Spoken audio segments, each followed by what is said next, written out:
Ikaw, hindi ka ba sasabay sa kanila? Ay, hindi po. May pupuntahan pa ako na.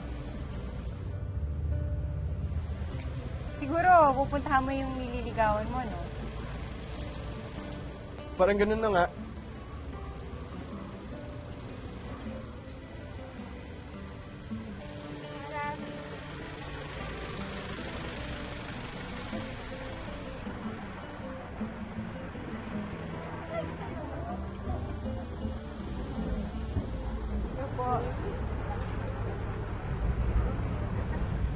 Saan ba nakatira yung nililigawan mo? Hindi ko nga alam, ma'am eh. Bala ko sana sundan. Ha?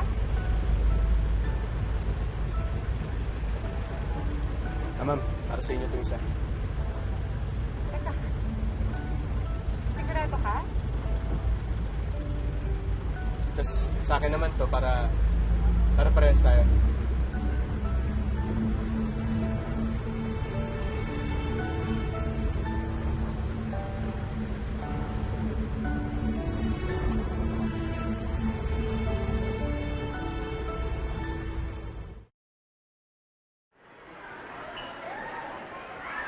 Bakit? Ma'am, third honorable mention ako. Di good. Congratulations. Saka bukod po doon, best in social studies din. Alam niyo kung bakit? Bakit? Kasi napakagaling ng teacher ko sa social studies. Si Miss Lolet Caranga. Dahil sa kanya, nasa ulo ko lahat ng bansang kasama sa United Nations. Kakaibang teacher. Magaling na, mabait pa, saka maganda. Naku, wag mo na nga akong bulahin, no? Tsaka, wag mo nang bulahin yung mga teachers dito at gagraduate ka na. Hindi ako nagbibiro, ma'am. Seryoso ako.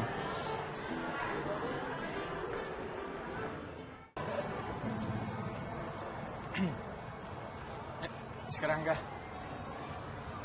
Oh, ano yun? Anong ginagawa mo dito? Sinadya ko talaga kayo, ma'am. Ako? Bakit naman? Ano kasi, wala lang. Siguro na-miss kita. Kaya nga kahit gano'n ako busy sa enrollment saka sa part-time job ko, I can't help but think kung kamusta na nilagay mo. Talaga? Kahit na sobrang busy ka? Oo naman, kaya nga gusto ko sana sa unang sweldo ko, libre kita eh. Bakit naman ako unang mong inilibre sa unang sweldo mo? Kasi you're one of the most influential people in my life. Alam ko, estudyante mo lang ako. Siguro after 2 years, makalimutan mo na rin yung pangalan ko eh. Ano ka ba? Hindi kita makakalimutan. Pwede ba yun? You're one of the best students ever. Kasi naman, nakakataba ng puso yun, Miss Caranga. Or, should I say, Lolet. Siguro naman ngayon na hindi mo na ako estudyante, I can call you by your first name.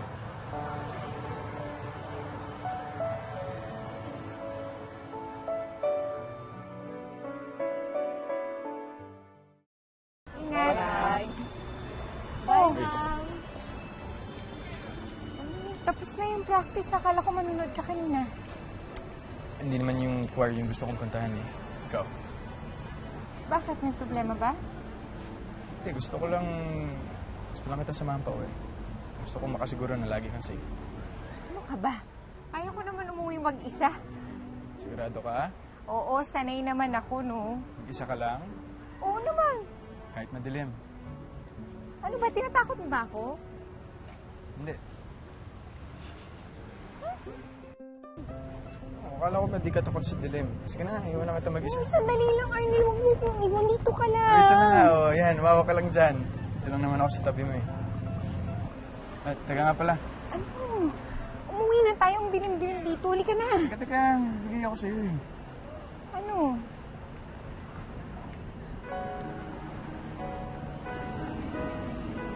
Another set of white flowers for you. Symbolizes my pure intention, Lolet. Kasi mahal na kita.